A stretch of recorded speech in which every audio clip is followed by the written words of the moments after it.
भारताला global study destination बनवण्याच्या हेतूने मोदी सरकारने एक मोठं पाऊल उचललंय।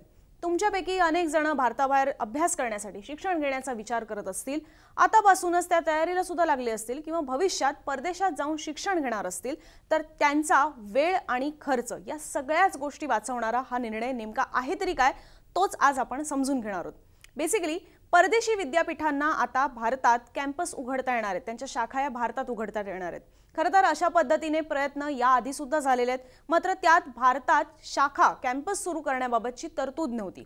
आता नव्याने लागू करण्यात आलेल्या शिक्षण धोरणात परदेशी विद्यापीठांना किंवा संस्थांना भारतात शाखा कॅम्पस सुरू करण्यास परवानगी देण्याची तरतूद ही करण्यात आली आहे। गेल्या वर्षीच खरं तर अर्थसंकल्पामध्ये भारताला जागतिक शिक्षण केंद्र म्हणून ओळख मिळवून देण्याची संकल्पना ही मांडण्यात आली होती आणि त्यानुसारच परदेशी विद्यापीठांना भारतात त्यांच्या शाखा किंवा केंद्र सुरू करता येणार आहेत। त्यासाठी परदेशी विद्यापीठ कंपनी कायद्याअंतर्गत भागीदारीतील किंवा शाखा या स्वरूपात त्या सुरू करू शकतील। University Grants Commission Setting Up and Operation of Campuses of Foreign Higher Educational Institutions in India Regulation 2023 या मसुद्यानुसार या सगळ्या गोष्टी नेमक्या आहेत तरी काय, विद्यार्थ्यांच्या दृष्टीने यात कोणत्या गोष्टी या महत्त्वाच्या ठरणार आहेत, कोणती विद्यापीठ ही संस्था घेऊन येऊ शकणार आहेत, म्हणजे कोणत्या विद्यापीठांच्या संस्था किंवा त्यांच्या शाखा या भारतात उघडू शकणार आहेत, विद्यार्थ्यांचा वेळ आणि खर्च नेमका कसा वाचणार आहे, या सगळ्या गोष्टी आपण पुढच्या काही मिनिटात समजून घेणार आहोत। नमस्कार, मी अनुजा, तुम्ही पाहत आहात मुंबई तक।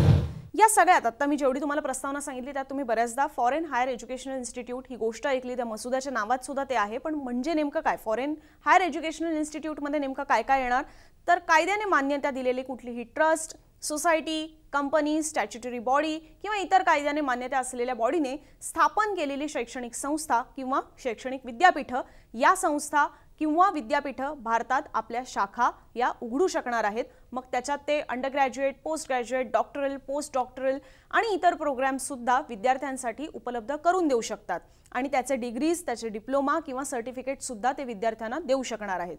पण यासाठी अर्थातच काही क्रायटेरिया आहेत, काही नियम आहेत, जो ड्राफ्ट तयार करण्यात आलेला आहे यूजीसी मार्फत, त्याच्यात या सगळ्या गोष्टींचे उल्लेख करण्यात आलेले आहेत। कोण या शाखा संस्था आपल्या भारतात उघडू शकणार आहेत, त्याच्यासाठीचे नियम काय आहेत, विद्यार्थ्यांसाठी एस्पेशली त्याच्यात काय काय म्हणण्यात आलेलं आहे, त्या गोष्टी सुद्धा जाणून घेऊया। सगळ्यात महत्त्वाचं, कोणत्याही फॉरेन हायर एज्युकेशनल इन्स्टिट्यूटला यूजीसीच्या मान्यतेशिवाय भारतात आपली शाखा उघडण्याची मान्यता ही मिळू शकणार नाहीये, त्यांना यूजीसीची परवानगी ही लागणारच आहे। ज्या संस्थेला विद्यापीठाला भारतात आपलं कॅम्पस सुरू करायचं आहे, शाखा सुरू करायची आहे, त्यांना ओव्हरऑल किंवा विषयानुसार ग्लोबल रँकिंग मध्ये टॉप 500 मध्ये, टॉप 500 मध्ये तरी त्यांना ते स्थान असायला हवं, ही सुद्धा एक अट आहे। मूळची ज्या प्रदेशातली ही संस्था आहे तिथली ती नामांकित संस्था सुद्धा असायला हवी आणि सोबतच प्रवेश आणि शुल्क हा सगळ्यात महत्त्वाचा फॅक्टर ठरणार आहे विद्यार्थ्यांसाठी। त्या संदर्भात या ड्राफ्टमध्ये या मसुद्यात काय म्हणण्यात आलेलं आहे, तर फॉरेन इन्स्टिट्यूटच्या भारतातल्या कॅम्पसमध्ये भारतीय तसेच परदेशी नागरिक सुद्धा प्रवेश घेऊ शकतील, अशा पद्धतीनेच त्यांना प्रवेश प्रक्रिया, त्याचे क्रायटेरिया हे ठेवावे लागणार आहेत। सोबतच त्यांना फी स्ट्रक्चर जे आहे ते सुद्धा निश्चित करावं लागणार आहे आणि शुल्क हे पारदर्शक आणि रिझनेबल सुद्धा असायला हवं, असं सुद्धा म्हटलेलं आहे। रिझनेबलचा आपण एक बोलीभाषेतला अर्थ काढायचा झाला तर विद्यार्थ्यांना परवडतील अशा पद्धतीने ते असायला हवे। कोर्स आणि त्याची फी जी आहे त्याच्यामध्ये काहीतरी योग्य असायला हवी, ती कोर्स साधाच आहे पण फी खूप जास्त आहे अशा पद्धतीने ते नसायला हवं, अशा अर्थाने इथे रिझनेबल शब्द हा वापरण्यात आलाय। तिसरं, फॉरेन हायर एज्युकेशनल इन्स्टिट्यूटने प्रवेश सुरू होण्याच्या 60 दिवस तरी आधी किमान त्यांच्या वेबसाईटवर प्रॉस्पेक्टस जे असतं कॉलेजचं ते अपलोड करायला हवं, ज्याच्यामध्ये शुल्क, रिफंड किती मिळू शकतो जर प्रवेश तुम्ही रद्द करत असाल तर, किती जागा त्या कोर्सेसमध्ये तिकडे उपलब्ध आहेत, त्यासाठीची पात्रता नेमकी काय आहे आणि सोबतच प्रवेशाची प्रक्रिया, या सगळ्या गोष्टी नमूद केलेल्या असायला हव्यात।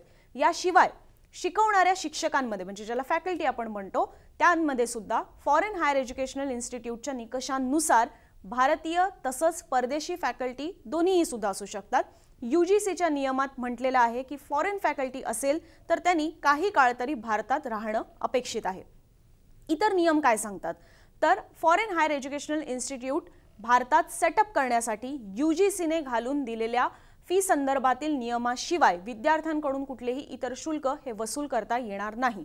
सोबतच फॉरेन हायर एज्युकेशनल इन्स्टिट्यूटमध्ये त्याच दर्जाचं शिक्षण हे विद्यार्थ्यांना मिळावं ज्या दर्जाचं शिक्षण हे ते त्यांच्या होम स्टेटमध्ये देत आहेत। म्हणजे एखादी संस्था आपण उदाहरणार्थ म्हणू की अमेरिकेतली आहे किंवा इंग्लंडमधली आहे, तर तिकडे ते त्या ज्या दर्जाचं शिक्षण देत आहेत त्याच दर्जाचं किंवा त्याच क्वालिटीचं शिक्षण हे इथल्या सुद्धा भारतामधल्या सुद्धा शाखांमध्ये मिळालं पाहिजे, त्याच्यामध्ये तफावत असता कामा नये, हा सुद्धा UGCचा नियम आहे। सोबतच म्हणजे केवळ शिक्षणापुरतं ही अट नाहीये, तर शिक्षणासोबतच या भारतातील कॅम्पसमधून मिळालेल्या डिग्रीचं महत्त्व सुद्धा होमस्टेटमध्ये महत्त्व ज्या पद्धतीने आहे त्याच पद्धतीने असायला हवं।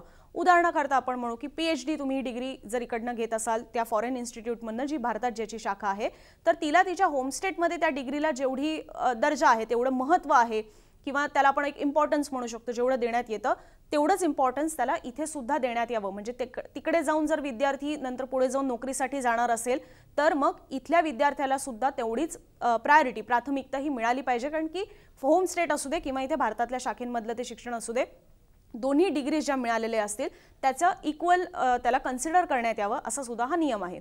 पुढे जाऊन फॉरेन हायर एज्युकेशनल इन्स्टिट्यूटने कोर्सेस किंवा प्रोग्राम हे ऑनलाईन स्वरूपात नाही तर ऑफलाईन स्वरूपातच द्यावे।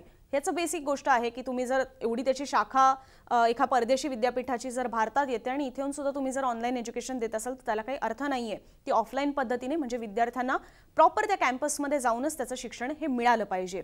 सोबतच एक महत्त्वाची अट म्हणजे की भारत देशाच्या हिताला बाधा आणणारा कोणताही कोर्स किंवा प्रोग्राम या फॉरेन हायर एज्युकेशनल इन्स्टिट्यूटमध्ये देता येणार नाही। सोबतच भारताचं सार्वभौमत्व, सुरक्षा, सभ्यता, इतर देशांसोबतचे मैत्रीपूर्ण संबंध, कायदा सुव्यवस्थेला सुद्धा धक्का लागेल असेही कोर्स ऑफर करता येणार नाहीत या फॉरेन इन्स्टिट्यूट किंवा फॉरेन एज्युकेशनल इन्स्टिट्यूट किंवा ती जी विद्यापीठं आहेत त्यांना या सगळ्या गोष्टींची सुद्धा काळजीही घ्यावी लागणार आहे।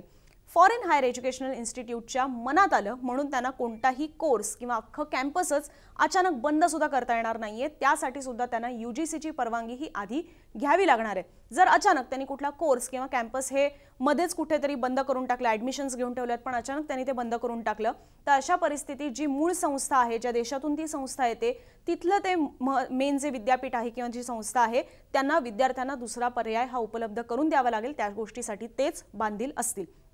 UGCला इन्फ्रास्ट्रक्चर, अकॅडमिक प्रोग्राम्स आणि ओव्हरऑल क्वालिटी जी आहे त्या कॅम्पसची किंवा शिक्षणासंदर्भातली याबाबत वेळोवेळी पाहणी करण्याचे सुद्धा अधिकार हे राहतील। तर अशा पद्धतीने परदेशी विद्यापीठं किंवा परदेशी संस्था ज्या आहेत त्यांच्या भारतात येऊन जेव्हा शाखा असतील तर त्या संदर्भातली ही नियमावली नेमकी काय असणार आहे ती आमची तुमच्यासमोर मांडण्याचा हा प्रयत्न होता। पण अर्थातच यामध्ये चॅलेंजेस सुद्धा अनेक असणार आहेत आणि काही गोष्टींचे फायदे सुद्धा जरूर आहेत। जसे की आज जर विद्यार्थी परदेशात जाऊन शिकण्यासंदर्भात तयारी करत असेल तर त्याला अनेक त्याच्यासाठी परीक्षा द्याव्या लागतात। काही लोकांना इंग्लिशची अडचण येते कारण तिकडे तुम्हाला राहायचं असतं, राहण्याचा खाण्याचा सगळा खर्च तिथे वाढत असतो, तिथले अर्थातच शुल्क जे असतं ते सुद्धा इतकं जास्त असतं की कदाचित अनेकांना राहण्या खाण्याचे खर्च परवडत नाहीत, अनेक इतर गोष्टी त्यांना सांभाळून घ्याव्या लागतात आणि या सगळ्यांपेक्षा ते भारतातच राहून हे परदेशी विद्यापीठांमधलं शिक्षण जे आहे ते घेऊ शकणार आहेत। पण अर्थातच यातलं सगळ्यात मोठं एक आव्हान असणार आहे ते म्हणजे की जे कॉम्पिटिशन होईल की भारतातले जे शिक्षण संस्था आहेत किंवा विद्यापीठं आहेत तिथला अभ्यासक्रम आणि या विद्यापीठांमधला अभ्यासक्रम याची नक्कीच एक कॉम्पिटिशन पुढे जाऊन तयार होऊ शकते। पण ओव्हरऑल या निर्णयासंदर्भात पालक वर्ग किंवा विद्यार्थी वर्ग म्हणून तुम्हाला काय वाटतं कॉमेंट बॉक्समधून जरूर आमच्यापर्यंत पोहोचवा। अशाच महत्त्वाच्या बातम्या, वेगवेगळ्या बातम्यांचे अपडेट्स आणि विश्लेषण पाहण्यासाठी बघत रहा मुंबई तक।